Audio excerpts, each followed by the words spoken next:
BFM Business. Toute l'info éco et business à la mi-journée. 60 minutes business. Erwan Maurice. Bonjour Bruno Roquemont. Bonjour. Merci beaucoup d'être dans nos studios. Vous êtes directeur conseil, gestion des talents et rémunération chez Mercer France. Vous publiez une enquête sur les négociations annuelles obligatoires, les fameuses NAO, on va y revenir, et sur la prime Macron. Alors, on va entrer tout de suite dans le vif du sujet.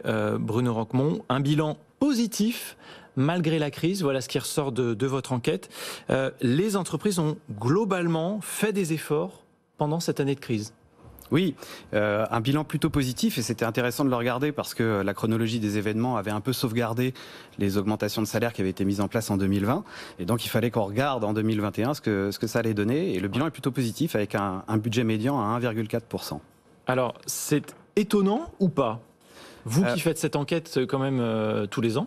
Alors c'est étonnant dans la mesure où la crise a quand même été soudaine et violente. Donc on pouvait s'attendre comme en 2008 à des conséquences sur les révisions de salaire.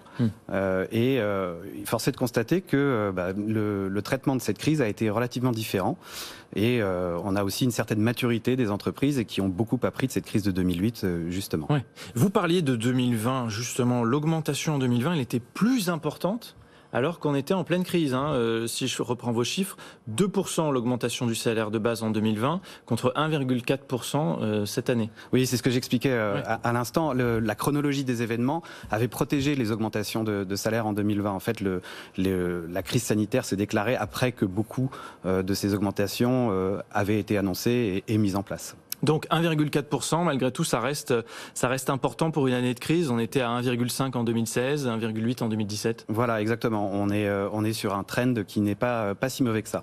Bon, alors par contre, on a mis un peu plus de temps à aboutir à un accord dans les entreprises. Je crois qu'au mois de mars, on avait 70% des négociations qui étaient achevées, alors qu'un an avant, c'était 92%. C'est ça, les négociations annuelles obligatoires, cette année, ont pris un petit peu plus de temps. On a traité de différents sujets, il y a eu de l'incertitude, et puis se rassurer d'un point de vue business avant de prendre des décisions qui sont engageantes pour les budgets des entreprises. Les augmentations individuelles, elles étaient aussi plus rares ? Non, elles ont été finalement beaucoup plus importantes que les augmentations générales, puisque la grande force des entreprises par rapport à l'année de l'après-crise 2008, ça a été justement d'être sélectif. On a eu très très peu d'organisations qui ont donné des augmentations à l'ensemble de leurs collaborateurs. On a 95% des sociétés qui ont répondu à notre enquête qui disent n'avoir pas accordé avoir été sélectifs dans l'attribution de ces augmentations de salaire. Et que 5% finalement qui en ont attribué à tout le monde. 5% des entreprises que vous avez sondées ont octroyé une augmentation individuelle à l'ensemble de leurs collaborateurs. Individuelle ou générale, mais une augmentation de salaire à l'ensemble de leurs collaborateurs. Donc seulement 5%, ce qui est relativement faible, enfin très très faible même. Relativement faible, d'accord. Donc il y a eu quand même, on a été beaucoup plus sélectif. Beaucoup plus sélectif, ce qui permet de travailler aussi avec des enveloppes d'augmentation plus réduites. C'est-à-dire que quand vous devez distribuer à l'ensemble de vos collaborateurs, il vaut mieux avoir une enveloppe de 3%, mais quand vous avez une enveloppe de 1,4% et que vous êtes sélectif, vous êtes capable de travailler, d'accorder des augmentations de salaire parfois significatives à certains des talents qui vont être nécessaires, notamment dans le cadre de la sortie de crise. Bon, vous avez aussi regardé du côté de la prime exceptionnelle de pouvoir d'achat, qu'on appelle aussi prime Macron. Oui. Cette prime aussi, elle a été exploitée malgré la crise.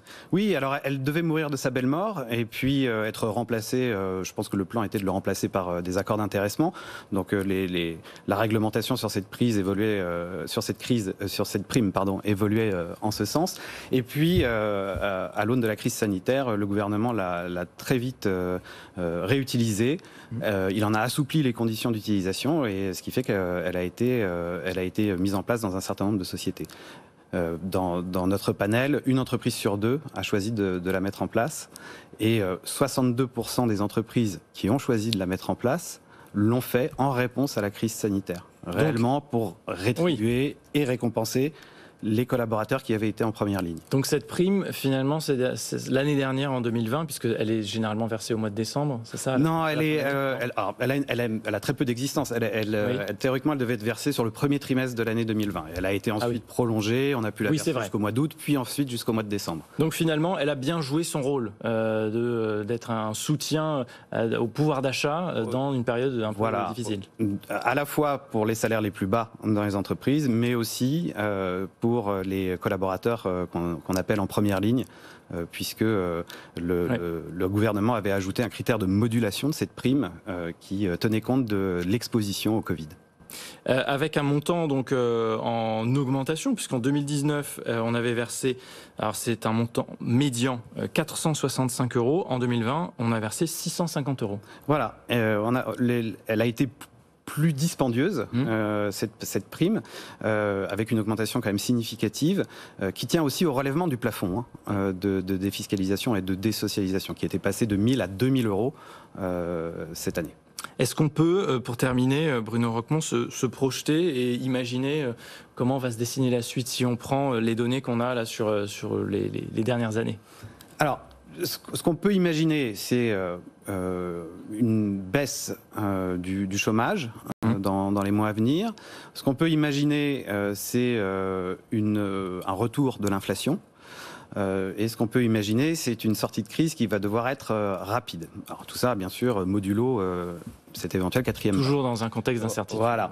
Mais quand on regarde l'ensemble de ces éléments, on se dit que théoriquement, ça devrait amener à des budgets d'augmentation plutôt généreux pour l'année 2022, et on suivra ça de près. Et juste d'un mot, parce qu'on n'en a pas parlé, mais j'ai trouvé que c'était intéressant de votre étude, c'est que vous remarquez que les entreprises françaises ont moins versé cette prime que les groupes étrangers. C'est significatif ?